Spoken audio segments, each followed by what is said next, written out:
ئازان سڵاو خۆشحاڵین لە بەرنامەیەکتری ڕاڤە بە دیدارتان شاد دەبین. تەوەرەکەمان تایبەتە بە دامەزراندنی پارتی دموکراتی کوردستان. ئەم ساڵ یادی 74مین ساڵیادی دامەزراندنی پارتی دموکراتی کوردستانە. بە میوانداری بەڕێز و خۆشەویست کاک عینایە نامیق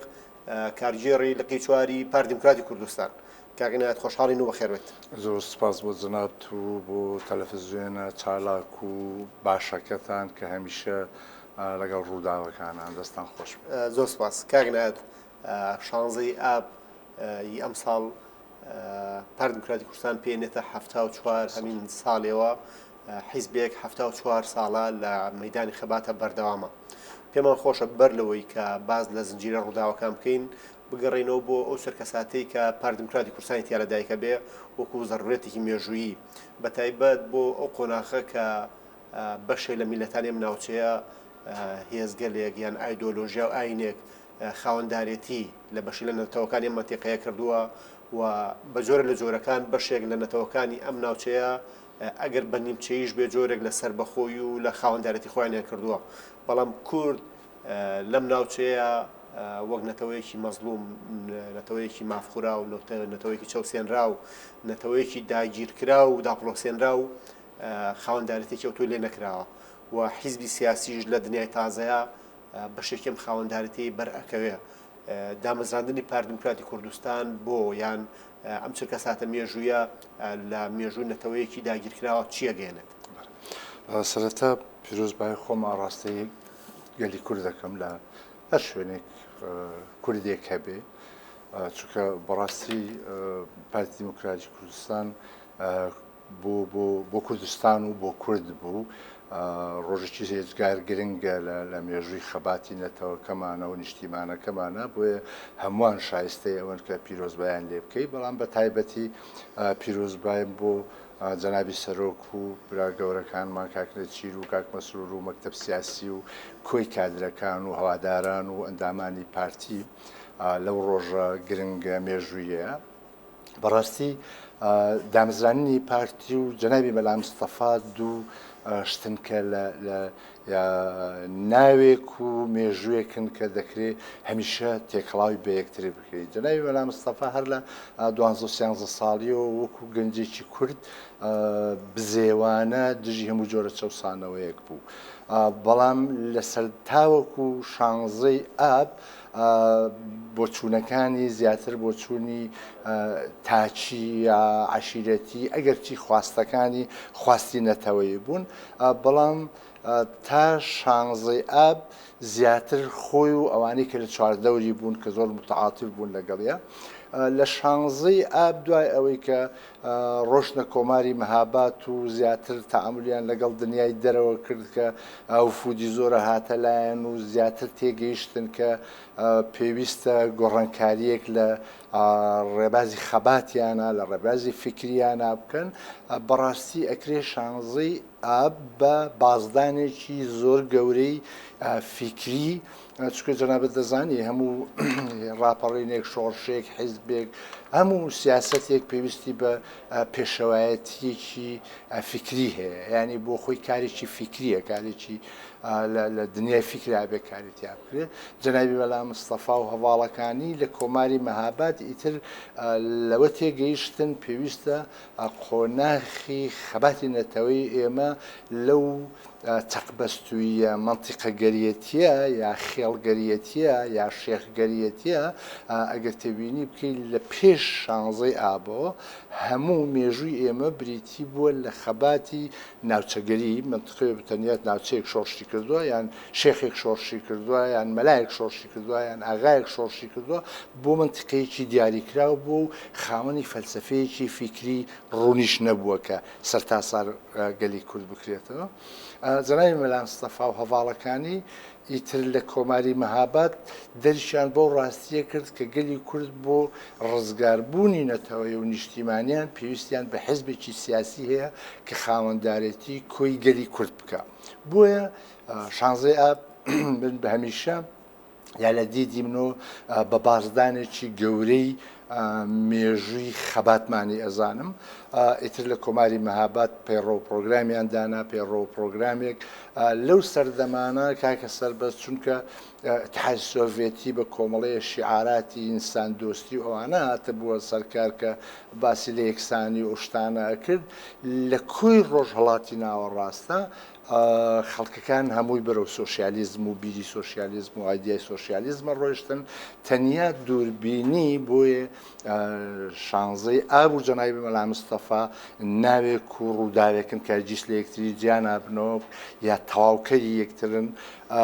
جەنابی مەلا مستەفا لەو چرکە ساتە مێژوویەشە تەسلیم بوو واقعا نەبوو کە سۆشیالیزم یا حکوومەتی سۆشیالیستی ئەو خەیاڵە جوانەیە کە بۆ مرۆڤایەتی دروستەکە ئەو هات خاو بوو بە خاوەنی استراتیژی کە دیموکراتیەت بۆ گەلی کورد و کۆمەڵەیەک کۆڵەکەی فکری زۆر فراوانی داناکە وردە باسییان لە یەکەین بۆیە شانزەی ئاب ڕۆژی هەموو گەلی کوردە ڕۆژی هەموو کوردستانیانە بەواتە لە بازدانە لە نەتەوەش بەرەو نیشتیمانی بوون بۆیە لە هەمووان پیرۆزە و ئەتوانین بڵێن ئەو ڕۆژە ئیتر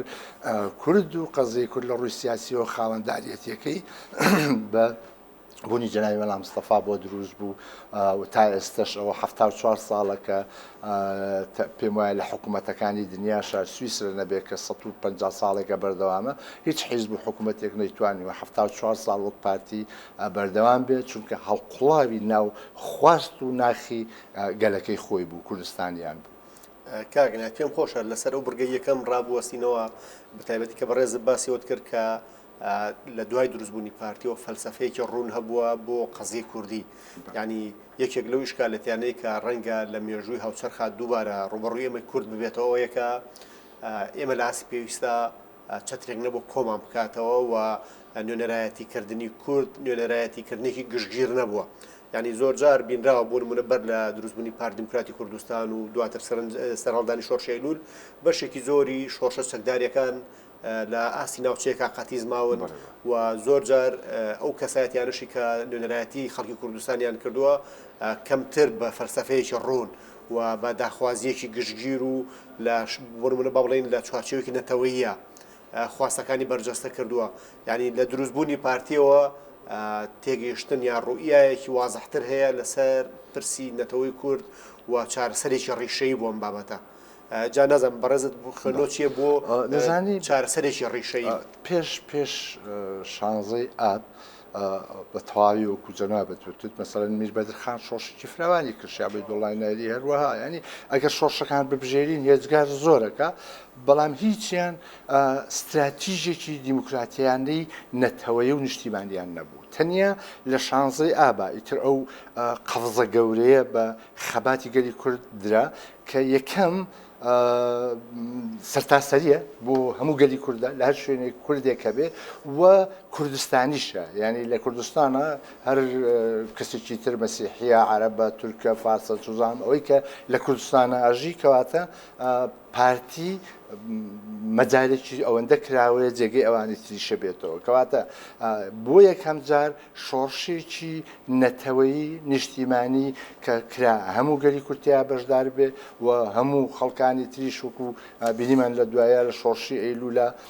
عەرەبی تیا هەبوو فارسی تیا هەبوو تورکی تیا هەبوو لە پارچەکانی تری کوردستانی تیا بوو مەسیحی تیا بوو کاکەی تیا بوو ئیسلامی تیا بوو شیعی تیا بوو بواتە پارتی ئەو چەترە فراوانە بوو کە لە شانزەی ئاب کە دەستی پێکرد کە توانی کۆی دانیشتوانی کوردستانیان بگرێتە باوەش و کۆی کورد لە هەموو جیهانە بگرێتە باوەش چونکە لە هەر شوێنێکی تری دنیاش کە کوردێکە بوو مافی ئەوەی هەبوو کەواتە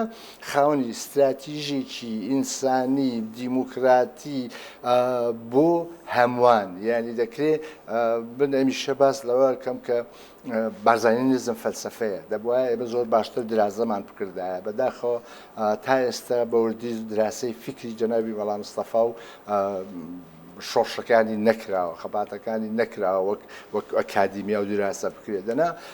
زۆر گەورەیە کە کاتێک جەنابی مەلا مستەفا لە ئاوارەیە حەمزە عەبدوڵڵا ئەنێرێتەوە یەکەم خاڵکە بۆی دیارەکە دەڵێ پەلە لە هەنگاونان بۆ چەکداری نەکرێت تەسەورکە لە ساڵانی پەنجاکانە لەو کاتەی کە ئیتر فەلەستینیەکان ئەبوونە پاڵەوان کاتێ تیارەیەکیانە فڕان کاتێ ئیسرائیلیەکیان اختیارە کرد کاتێ دنیا لە تەقینەوەیا بوو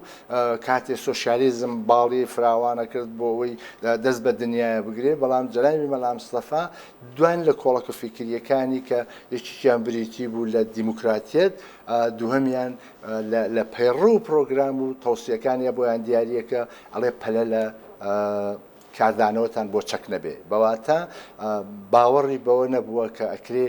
تەسەور کە ئێستا ساڵی 2020 هەندێک لەو قەناعەتانە دروست بوو لە ساڵی 50 جەنابی مەلا مستەفا ئەو ڕوئیا ڕوونە جوانەی هەبووە کە داوا لە هەواڵەکانیەکە دەڵێت کێشەکان بە چەک یەکلایی مەکەنەوە بەواتە باشتی بە حیوار بە گفتوگۆ ئەمە دوو کۆڵەکەی گرنگی بیری جەنابی مەلا مستەفان کە ئەکرێ زۆر دراسان لەسەر بکرێ ئەنجا بۆ ئێمەی گەلی کورد بازدانێک بوو بازدانێک چکە جەنابەت دەزانی کللتور زۆر گرنگە شۆڕشی ئەیلولیا پارتی کللتوری فیکری ئێمەی گۆڕی لە مشتەماعێکی خێڵەکیەوە کە تۆ تەنیا محتەمی بە مەنتیقەکەتەوە بە عەشیرەتەکەتەوە ئەم بیر و ڕاجوانانەی پارتی توانی بیرکردنەوەی خەڵک لە ئاستی ناوچەی و عەشائیریەوە بگۆڕێ بۆ ئاستی کوردبوون کوردستانی بوون پێکەوە کارکردنی مەسیحیەک و ئیسلامێک پێکەوە کارکردنی کاکەیەک و مەسیحیەک یعنی کللتوری بیرکردنەوەی ئێمەی لە ناوچەگەریەوە لە خێڵگەریەوە لە ئاینگەریەوە گۆڕی بۆ کللتورێکی نیشتیمانی و نەتەوەی کە دیموکراتیت بۆ هەمووان و مافی مرۆڤ بۆ هەمووان و هەمووان مرۆڤن و هەمان مافی ئەوەی ژیانێکی شەرەفمەندانە و باشیان هەیە کاگنات لە چوارچێوەی ئەوەی کە بەڕێز باسیەکەی فەلسەفە و ڕوئیایەکی وازەح بۆ قەزەی کوردی پێم خۆشە قسەیەک لەسەرەوە بکەین کە لە 58 ئەم فەلسەفە ڕوئیایە زیاتر بەرجەستا بێ ینی ئیتر لەوە کەوێکە بۆ نمونە تێگەشتنێک بێ ڕوئیایەک بێ فەلسەفەیەک بێ لە چوارچێوەی فیکرا بمێنێتەوە ینی لە 58 و زۆر بە دیاریکراوتریشە لە سەردەمی شۆڕشێلوولە ئەم فەلسەفەیە پێنێتە ناو مەیدانی کارکردنەوە و خەڵک زیاتر لەم پسیەکە زیاتر هەستی پێەکە و زیاتر ڕنگدانەوەیە بێفعلی فەلسەفەکە بەکردنیەکرێ بە تایبەتی بۆ نمونەگەر سیر بکەین لە زەمەنی شۆڕشێلوولە شۆڕشێکی گشتگیری فراوانی مەودایەکی سەرتاسەری تەواوی باشووری کوردستان ئەگرێتە خۆوە لە پارچەکانی تریشەوە بەشێکی زۆر لە کوردانیان بەشداریەم شۆڕشاگەن پێم خۆشە لەسەر بەکردارکردنی فەلسەفەی بارزانی قسە بکەین ئەمە بەڵگێ لەسەر ئەو ڕاستی کە ئەڵێن شانزەیە بوو جەنابی مەلا مستەفا تەواوکەریەکن بێیەک نابن جەنابی مەلا مستەفا دەزانی دوای شکستێنانی کۆماری مەهاباد یەکیتر لە کۆڵەکانی فیکری بەرزانی ئەوەیە کە وشەی تەسلیم بوون لە قاموسی بارزانیانە بۆیە دوای شکستی حکوومەتی مەهاباد جەنابی بارزانی هەرچەند لە زۆر شوێن و مبادرەی بۆ کرا کە بێت تەسلیم بێ دانیشێ ژیانی مسۆگەر بکەن بەڵام مادام باوەڕی بە تەسلیم بوون نەبوو ئەو ڕێگە سەختەی گرتە بەر و لەگەڵ هەواڵەکان یا بە 53 ڕۆژ توانیان بکەنە ئیتیحاد سۆڤێتی هۆی ئەوەی کە بۆ لە 46 بۆ 58 شتەکان زیاتر پراکتیکی نەبوون وەکو عەرزم کردی تەواوکاری نێوان جەنابی مەلا مستەفا و پارتی چونکە تا 58 جەنابی مەلا مستەفا لە ئیتیحاد سۆڤێت مایەوە لە 58 کە جەنابیان گەڕایەوە ئیتر لەگەڵ گەڕانەوەی ئەو ڕۆحێکی تازەی شۆڕژگێڕی بە فەلسەفەی بەرزانیەوە بە جانی پارتیا کرا و هەموو شتەکان زیاتر بوونە پراکتیکی و لە واقعیا ڕەنگیان نایەوە کە بە دوایە شۆڕشی ئەیلوول هاتوو بە دوایە ئەو تاقە دەستکەوتەی کە پێوترێ حکمی زاتی اتفاقی حکمی زاتی لەگەڵ حکوومەتی بەعس و پاشان پاشگەزبوونەوەی حکوومەتی بەعس لە اتفاقەکە کە لە معادلەی ئەخیرە توانێت سەدام حوسێن بگەێنێتە بەر پەتی سێدارە. بەڵێ کاگنات پێم خۆشە کە لەم ڕەنگەیەوە ینی زیاتر ڕابوەستین لەسەرەوەی کە بۆ نمونە ئەم ناوچەیەک جیرۆدەی کۆمەڵێک کۆت و بەندی کۆمەڵایەتیە بەڵام میلەتی کورد سەربارەوەی کە هێزێکی بۆ نمونە میلەتێکی چەوساوەیە و زوڵمی میلەتانی ناوچەکەی لەسەر بووە و لەسەر سای کەزبیکۆ دووبارە زوڵمێکی گەورە لەسەر قەزەی کوردی کراوە بەڵام فەلسەفەی پارتی بە جۆر لە جۆرەکان ئەو کۆتانە ئەو ئاستەنگە گەورانە ئەو زوڵمە گەورانەی کە مێژوو و میلەتانی ناوچەکە و زلهێزەکانی دنیاش لە کوردیەکەن ینی فەلسفەی پارتی فەلسفەی تەسلیم نەبوون فەلسفەی بەردەوامی بوون فەلسفەی خەبات و ئاشتی خوازی سەرتاسەری بۆ مرۆڤ سەرتاسەری بوون و بەردەوامیدان بە شۆڕەش پێم خۆش لەسەر ئەم پرسە ڕابوەستین کە سەرباری ئەو زوڵم و ستەمە گەورەی کە لەم میلەتە ئاکرێ کە ڕەنگە دەیان میلەتە بن لە دنیاە کە ڕوبەڕووی لەم جۆرە لە ستەم بوو بێتنەوە کە ئێستا ئەو میلەتانە حزور و وجودێکی ئەوتوانیان نەمابێت لە ناو مێژووە دەیان و هەزاران زمان لە ناوچوون لەسەر ئاستی دنیا بەڵام فەلسفەی پارتی فەلسفەی درێژەدانە بە بەرخودان خوێنەوەی کاک عینایەت بۆم فەلسفەیە چییە؟ من پێم وایە پارتی ئەو هێزە بوو یا ئەو توانە و فکرە بوو کە توانی کۆی گەلی کورد وەکو عەرزم کردی کللتوری بگۆڕێ کللتوری لە خەڵکێکی ناوچەگەری یا دینگەری یا چوزانم خێڵگەریەوە بیگۆڕێ بۆ ئەوەی هاوارێک بێ بڵێ ئێمەش ملەتێکین گەلێکین نەتەوەیەکی زیندوین و خاوەنی نیشتیمانێکین کە پێوترێ کوردستان بۆیە توانرا کۆی گەلی کورد لە هەر شوێنێکی دنیا هەیە کە ئەڵێ کۆ لە بواری سیاسیە کە کاتێ لە 150یەکی گەلەکەت ڕێکیانە بێ دەکرێت پێی بڵێ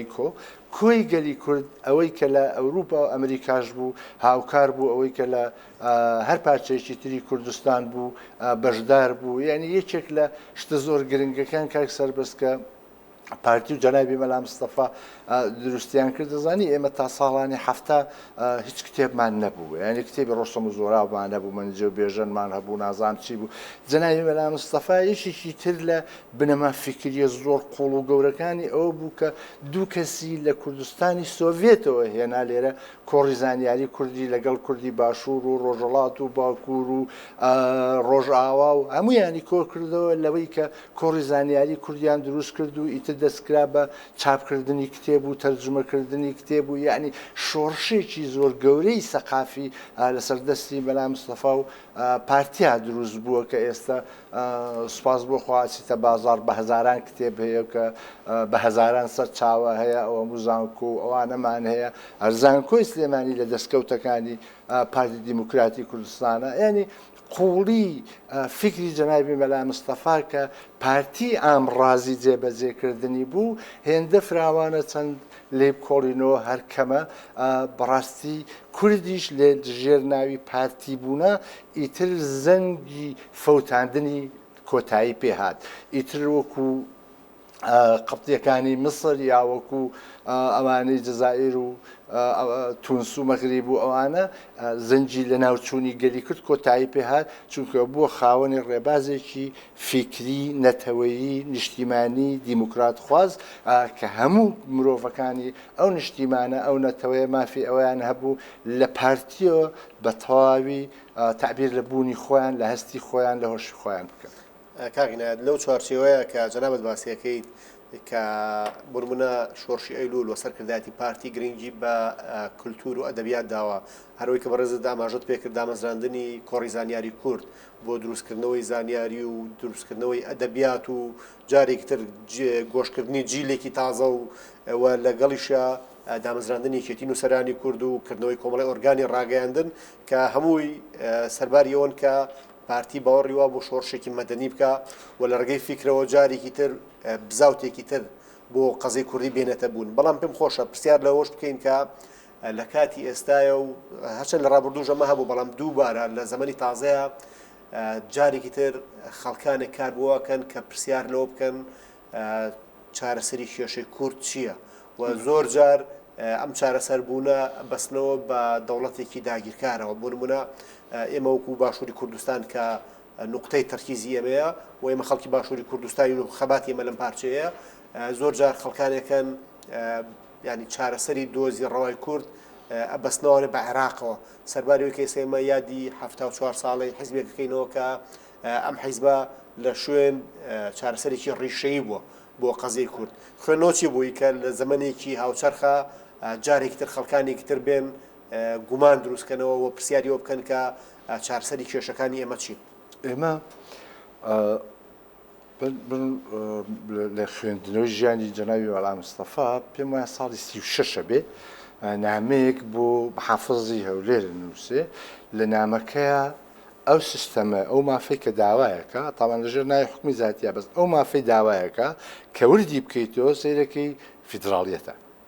فیدراڵیەتە چونکە ئەو کات لە نامەکە ئەنووسێ ئەڵێ دارایی بەسەر بە مەرکەز بێ سەربازی و خارجی سەر بە مەرکەز بێ ئیتر باقیاتی شتەکان پێویست بۆ گەلی کورد خۆمان بەڕێوەی بەرین ئەوە کاتە سیستەمی فیدراڵیە ئێمە بە دوای بەختەوەری باشژیانی بۆ کورد و دانیشتوانی کوردستانە خوازین ناوەکان دەگۆڕێن مەسەڵەن ئێستا ئێمە بەناو فیدراڵیتمان هەیە لەگەڵ عێراقا بەڵام دەبینی حکوومەتی عێراقی بە هەموو هێزی هەوڵی بنکۆڵکردنی نەتهەوەییمانەیە لە ڕووی زمانەوانیەوە لە ڕووی اقتصادیەوە لە ڕووی سیاسیەوە لە ڕووی سەربازیەوە گەر بۆی بکرێ پەلامارمانەیە کەواتە ئەو ناوە گرنگ نییە گرنگ نییە ئێمە لەگەڵ عێراقا ئەمێنینەوە یا نامێنینەوە یعنی هەر دیسانەوە ئەگەر سویسرەوەکو نمونەیەک بهێنینەوە دەبینین پێکاتوە لە سێ نەتەوە فەڕەنسیە ئەڵمانیا ئیتالیا ئەم سێ نەتەوەیە کەسیان نهاتۆ بیر لەوە بکاتەوە کە با ئێمە وڵات بەڕێوەبەرین و ئێوە شۆک و برا لەگەڵمان نابژی نەخێر سێ فیدراڵێتیان دروست کردووە پێکەوە هەموو مافی خۆی هەیە بە یاسا ڕێکیان خستون ئێمە ئەگەر عەرەبەکان یا فارسەکان یا تورکەکان هۆشمەندی یا هەست و عشقی ئینسان و ژیانی باشیان هەبێ چ مشکلەیەکە ئەگەر لەگەڵ عێراقا بژینی ینی بەمەرجێک نظامێکی فیدراڵی بە یاسا ڕێکخراوی بەڕێزمان هەبێ کە ڕەنگە سوود وەربگرین ینی هەندێک جار من بیر لەوە کەمەوە کە ئێمە فارس و تورک و عەرەب و کورد کە مێژوویکی هاوبەشمان هەیە لە منتیقا ئەی بوو دەوڵەتێکی کۆنفیدراڵی دروست نەکرێت لە نێوان کورد و عەرەب و فارس و تورک کە ئێرە دەوڵەمەندترین منتیقەکانە کە ئیتر چۆن وەکو کەڵەشێر بە شەڕمانێن چۆن خێراتی وڵاتەکانمانە زن ئەکرێبی پارێزی بەڵام ئایا حکومڕانی عەرەبیا تورکیا فارس گەیشتونەتە ئەو ئاستەی تەنیا واز لە ڕەگ دەرهێنانی کورد بهێنن نەگەیشتون هەتا ئێستش هەنگاوەکانیان تا سەرێسک شۆڤینیانەیە وەکار لەسەر ئەوەکەن کە کورد بسڕنەوە یعنی تەسەور کرد لە هەموو دنیای کە کاتێک میلەتێ میلە حکوومەتێک سوزان دەوڵەتی شوێنە داگیرەکە خۆی ناوەنێ داگیرکرد و ئەو شوێنەش داگیر کراوە ئێمە ئەم داگیرکەرانە ئەمەندە دەڕندن ئامادە نین دان بەوا بنێن کە ئەوان داگیرکردن و ئێمە داگیرکراوی کوردستان بە خاکی خۆیان نەزان لە تورکیا بە کوردەکانڵێن تورکە شاخاویەکان لە عێراق چوزان پێماڵێنەوەی نازانم عەلی و چێ و ژنەهینەکە یا جنۆکەکان یعنی ئامادە نین دان بەبوونمانە بنێن وەکو میلەتێک لە کاتێکە ئامادە نەبێت دان بۆوا بنێ کە ئێمە گەلێکی جیاوازین کللتورمان جیاوازە زمانمان جیاوازە عەقڵمان جیاوازە کردارمان جیاوازە کەواتە چۆن توانین پێکەوە کار بکەین ئەم پێکەوە کارکردنی ئەمڕۆ کە بارودۆخی سیاسی جیانی و ناوچەی سەپاندویەتی بەسەرمانە خواستی پێم وانێ هیچ پارتیەک بێت چونکە پارتیەکان لەو حەقیقەتە تێگەیشتون کە لە کۆی دنیاە پێویستە نەتەوەکان سربەخۆی خۆیانیان هەبێ ئەنجا لە سربەخۆی دەتوانێت دەوڵەتی کۆنفیدراڵی دروست بکات دەتوانێت سوزان فیدراڵێتیش دروست بکات بگەڕێتەوە بۆ فیدراڵێتیش گرنگ ئەوەی کە ئەمڕۆ ناچاری کردوون تعامل لەگەڵ عێراقا بکەن و لەگەڵ عێراقاڵکەین بەداخۆ هەموو جیهان دژمان بوو هەموو جیهان دژی ئەو هەنگاوە دیموکراتیە ئاشتی خوازانەیە بوو کە گەلی کورد تعبیر لە بوونی خۆی بکا بڵێ من دەمێن سەربەخۆ بم لە پاڵشە بەشێ لە کوردیش چوونە پاڵ دوژنەکانی بەداخەوە ئەو پەتا ئەمیشەیە کە لە دڕکەی مەموزین و نازانم لە قەڵای دمدم و لە ئەو هەرچی ینی هەرچی مێژوو مەلای خەتێ و توزانم هەرچی سەیری مێژوومانەکەی پێچێ خیانەتێکێک بێ لە کللتورەکانمان ینی نازانم بۆچی وامان لێ هاتووە ئایا نەبوونی هۆشمەندیە نەبوونی هەستی پێگەیشتووی سیاسیە بەداخەوە هەمیشە ئەو مەسئلەی خیانەت و خۆفرۆشی لە ناو کووردا هەبووە بەداخەوە کاگینات بەڕێزت باسیەوەت کرد کە میلەتانی ناوچەیە بەردەوام ئەو دەرفەتیان قۆستۆتەوە کە کورد لە ڕیشەوە دەربهێن ینی نەک ئامادەی لەگەڵیا پێکۆژیان و بەشکردن و هاوبەشی لە ڕێگەوە دەربووە هەوڵی سڕینەوەی کوردیان ناوە هەوڵی ڕەشەکوشکردنی خەڵکیمان ناوە لە یادی 74 ساڵی پارتی چەند بە گرنگ ێزانی کە جارێکی تر ئێمە بگەڕینەوە بۆ ئەو فکرەی کە پارتی دروست کردووە فکری یان فەلسەفەی چارەسەرێکی ڕێشەیانە بۆ دۆزی کورد و دروستکردنی ژیانێکی سەربەخۆ بۆ خەڵکی کوردستان و خوێندنەوەی کورد وەکو نەتەوەیەک. ئەنجا جەنابی مەلا مستەفا و ئێستامان زۆر جیاوازە بەداخەوە ڕەنگە ئێستا ئەرزێکی زۆرترمان گرتووە اقتصادی زۆرترمانەیە جێیشمان باشترە بەڵام دیسانەوە لە دیدی منەوە هیچ شتێک لە دنیای گۆڕانکاری سەرکەوتن دروست ناکات فکر نەبێت. جەنابی مەلا مستەفا فکری هەبوو دەزانی ئێستش ئەو مامۆستایە نەماون کە پێیان وتێ مامۆستاکانی شۆڕش چونکە جەنابی مەلا مستەفا لە هەر کوێرە دەوەیەکا پێی بکرایە قوتابخانەیەکی دروستە کرد و چەند دەورەیەکی کردەوە بۆ ئەوانەی تا 5 و 6 سەرەتایان خوێندو شتێ خوێندکردنە مامۆستا چونکە ئەیزانی خوێندن بنچینێ ئێمە 29 ساڵە حکومڕانی زۆری بەشێکی زۆری کوردستانەکەین نەمانتوانیوە یەک زمانی یەکگرتو دروست بکەین نەمانتوانیوە پەروەردەمان یەک بخێت لەبەرەوە هیوادارم پارتی هەمومانەوە بگەڕێنەوە بۆ ڕێبازە ئەسڵە فەلسەفیەکەی جەنابی مەلا مستەفا کە بریتیە لە پێگەیاندن یەکخستن پێکۆ کارکردن پارێزگاریکردن لە مافی تاکەکان و کەرامەتی تاکەکان لە شۆڕشی ئەیلولا ئەوەمان هەبوو کە جەنابی مەلا مستەفا هەبوو ئەوەمان هەبوو بۆی هەموو گەلی کورد کۆبوو بۆ لە شۆڕشی ئەیلول لە هەموو دنیاوە هاتبوون ئەوانەشی کە خیانەتکار بوون جێگەیان نەبووە بە خێرایی کوردستانیان بەجێهێشت ڕایان نەکرد هەموو لەژێر چەپی پارتیا کۆ بێتەوە ئێستا هەر 4 کەس کۆ بنەوە حزبێک دروست دەکەن و یەکەم هەنگاویشیان دژ بە پارتیە بۆچی دژ بە پارتیە چونکە هەموو دژمنانی چواردەور لەو حەقیقەتە تێگەیشتون کە تەنیا پارتی نوێنەری خواستەکانی گەلی کورد و کوردستانیانە بۆیە بوونی پارتی بەواتە خەتەر بۆ ئەو دژمنانی کە دەیانەیە کوردستان لە کورد لە ڕێگەوە دەربێنن بۆیە ئێستاوای لێ هاتووە 4 کەس کۆ بێت و دەوڵەتێکی چواردەور هاوکاریە کات و بۆ خۆی حەزبۆکەیەک دروست دەکاوی تر دەبێتە مڵازمێک بەسەر نەتەوە و نیشتیمانەکەمانەوە بەداخەوە. کاگنات کاتی بەرنامەکەمان تەواو بوو سوپاس بۆ ئامادەبوونی بەڕێزت وە بۆ ئەو گفتوگۆ گەرمە سپاس بۆ ئامادەبوونی جەنابتان لە ستودیۆی بەرنامەی ڕاڤە. دیسان سپاس بۆ جەنابت و تەلەڤیزیۆنە ئازیزەکەتان و ئینشاءڵڵا 100 ساڵی تر بەردەوامی بۆ پارتی و زیاتریش. دەستی خۆش بێ و زۆر سپاس. ئازیزان تا ڕافەگرتنی پرسێکی تر بەخواتان ئەسپێرین و خواتان لەگەڵ بێت.